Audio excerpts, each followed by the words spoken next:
নমস্কার, আমি Tanushree. Test the বেস্টে সবাইকে স্বাগত জানিয়ে আমি আমার রেসিপি শুরু করছি। আর নিশ্চয়ই ফটো দেখে বুঝতে পারছেন আজকে পিৎজার রেসিপি, কিন্তু কিছু সামান্য কিছু উপকরণ দিয়ে ঘরে খেতে খুব ইচ্ছে হলে আপনারা বানিয়ে নিতে পারেন। এটা কিন্তু কোনো রকম পিৎজা সসও লাগবে না বা ইস্টও লাগবে না। বিনা ইস্টে গ্যাসের চুলায় থালার মধ্যে, মানে যেরকম আপনারা ভাতের থালা হোক বা যে কোনো স্টিলের থালাতে আপনারা বানিয়ে নিতে পারেন। আর এটা বানানো খুব সহজ, 10 মিনিটে হয়ে যায়। চলুন তাহলে দেরি না করে দেখে নেওয়া যাক আমার আজকের ভিডিওটি। আর পিৎজা দেখে নিশ্চয়ই বুঝতে পারছেন কতটা সুন্দর হয়েছে পিৎজাটা। পিৎজা বানানোর জন্য প্রথমে যেটা দরকার সেটা হচ্ছে পিৎজার ডো তৈরি করার জন্য ময়দা। আর এখানে আমি একটা কাপে 2 কাপ ময়দা নিয়ে নিচ্ছি। এখানে উঁচু উঁচু 2 কাপ ময়দা আমি নিয়ে নিচ্ছি।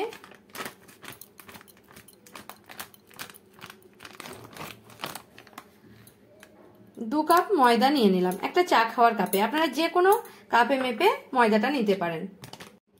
এখানে বেকিং পাউডার, যেটা কেক বানানো হয়, সেটা একটা ছোট্ট চামচের 1 চামচ, একটু কম 1 চামচ নিয়ে নিলাম।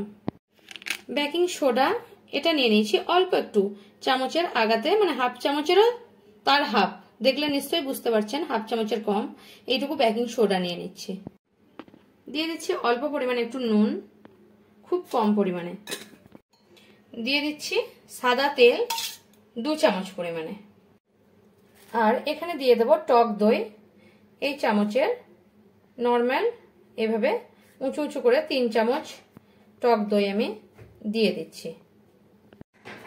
এবারে আমি সবকিছু ভালোভাবে মিশিয়ে নিচ্ছি। হাত দিয়ে আমি মাখিয়ে নেব ডোটাকে। এবারে সবকিছু মাখিয়ে নিয়েছি। এবারে আমি অল্প অল্প জল দেব আর এটাকে মাখিয়ে নেব। এবারে অল্প একটু জল নিয়ে এটাকে মাখিয়ে নিচ্ছি। খুব বেশি জল একবারে দেওয়া যাবে না, কারণ ডোটা পাতলা হয়ে যেতে পারে। আর আপনারা, আমি যে বেকিং সোডা বেকিং পাউডার দিয়েছি, সেখানে আপনারা ইনো পাউডারও ব্যবহার করতে পারেন, কিন্তু বেকিং পাউডার বা বেকিং সোডা দেওয়ার দরকার নেই ইনো দিলে। এখানে আমি একটু ময়দাটাকে এভাবে মাখিয়ে নিলাম, একটু নরম করে। এবারে এটাকে ঢাকা দিয়ে আমি 10-12 মিনিটের জন্য ঢাকা দিয়ে রেখে দেব। আর তারপর ফিরবো আপনাদের কাছে। আর যদি আপনাদের হাতে টাইম থাকে তাহলে এটাকে আধ ঘন্টা আপনারা ঢেকে রেখে দেবেন। 10 মিনিট পরে আমি আপনাদের খুলে দেখাচ্ছি, দেখুন। আর এটা আমি এখন এবারে সাদা তেল হাতের মধ্যে নেব, একটু সাদা তেল হাতের মধ্যে নিয়ে তারপর এটাকে আমি এইভাবে ধরবো, তাহলে কিন্তু আমার হাতে লেগে যাবে না। এভাবে আর একবার মাখিয়ে নিচ্ছি আমি। এবারে আমার মাখানো হয়ে গেছে, দেখুন হাতের তালুতেও লাগেনি। আর এবারে এটাকে আমি বেলে নেব। এবারে একটা চাকতি বেলনি নিয়ে নিয়েছি আর তার মধ্যে আমি একটু ময়দা ছড়িয়ে নিয়েছি। এবারে এটাকে এভাবে নিয়ে নিচ্ছি।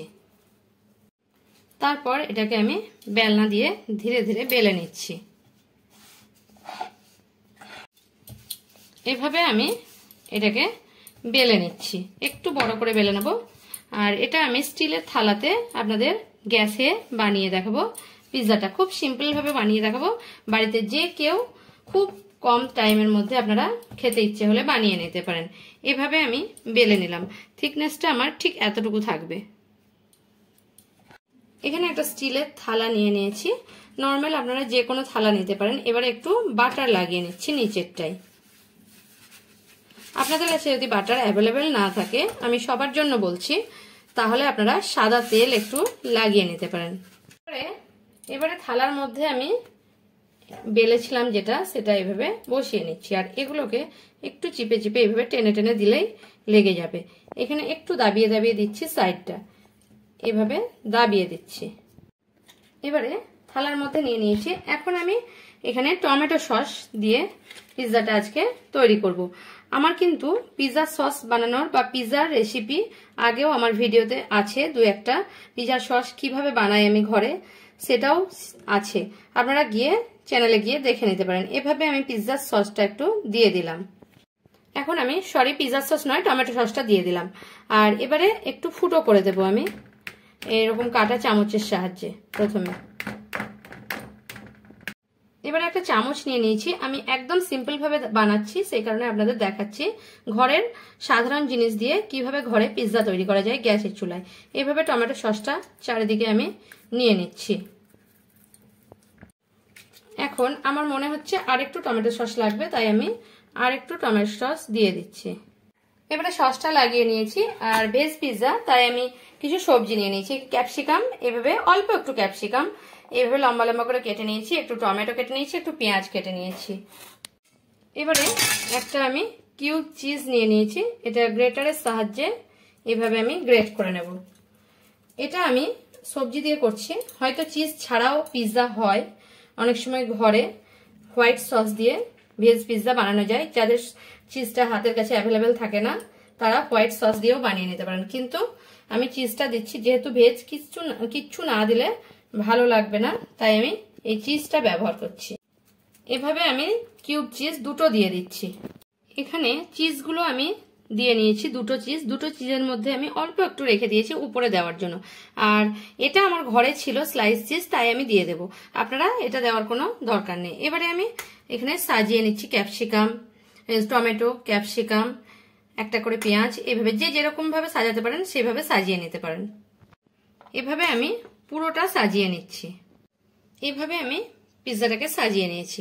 এবারে উপর থেকে একটু কুঁড়ে, যেটুকু ছিল চিজ উপর থেকে আমি হালকাভাবে এভাবে কুঁড়ে দিয়ে দিচ্ছি। এবারে আমি এভাবে একটু ছেড়ে ছেড়ে দিয়ে দিচ্ছি স্লাইস চিজটা। এবার আমি পুরো পারফেক্ট আমার রেডি হয়ে গেছে। এবারে আমি বসাবো। এখানে আমি একটা হাঁড়ি বসিয়ে নিয়েছি বড়, আর 10 মিনিট আমি প্রিহিট করতে দিয়েছি হাঁড়িটাকে, কারণ প্রিহিট ছাড়া কিন্তু প্রথমে একদমই ভালো হবে না পিৎজাটা, তাই আমি প্রিহিট করে নিয়েছি। এবারে আমি পিৎজাটা এর মধ্যে একটা নিচে রিং বসিয়ে দিয়েছি, রিং এর মধ্যে আমি পিৎজাটাকে এভাবে বসিয়ে দিচ্ছি। আর একদম সর্বনিম্ন লো ফ্লেমে আমি 10 মিনিটের জন্য এটাকে হতে দেব। 10 মিনিট পরে আমি খুলে দেখাবো। এখন আমার 10 মিনিট হয়ে গেছে, এখন আপনাদের আমি খুলে দেখাবো। দেখুন কতটা সুন্দর হয়েছে, দেখতে কতটা সুন্দর লাগছে। এবারে আমি একটা ছুরি সাইড থেকে, উপরে এগুলোতে লাগলে চিজগুলো লেগে যাবে, আমি সাইড থেকে দেখাচ্ছি। আমার এখানে কোনো চিজ নেই, এখানে দেখাচ্ছি এইভাবে পুরো ক্লিন যদি আসছে, ক্লিন আসছে, এগুলো হালকা সস লেগে গেছে, তার মানে আমার পিৎজাটা তৈরি হয়ে গেছে। 10 মিনিটেই কত সহজে পিৎজা তৈরি হয়ে গেল, নিশ্চয়ই দেখে বুঝতে পারছেন, কোনো রকম ঝামেলা ছাড়া। এবারে থালাটা আমি একটা সারাসির সাহায্যে তুলে নিচ্ছি। এবারে আমি পিৎজাটা একটু রেখে দিচ্ছি, হালকা একটু ঠান্ডা হলে পিৎজাটাকে আমি কেটে দেখাবো। পিৎজা কিন্তু গরম না হলে ভালো লাগবে না, তাই আমি একটা সারাসির সাহায্যে এবারে আমি পিৎজাটাকে একটা ছুরির সাহায্যে কেটে নিচ্ছি। ঠিক এভাবে পিৎজা যেমনভাবে কাটা থাকে সেইভাবেই আমি কেটে নিচ্ছি।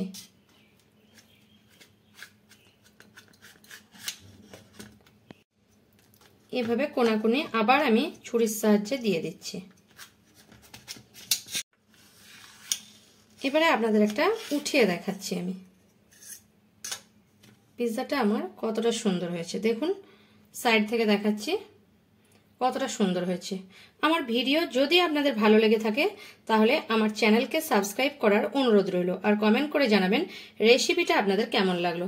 যদি ভালো লেগে থাকে তাহলে একটা লাইক করতে ভুলবেন না, আর প্রচুর শেয়ার করবেন।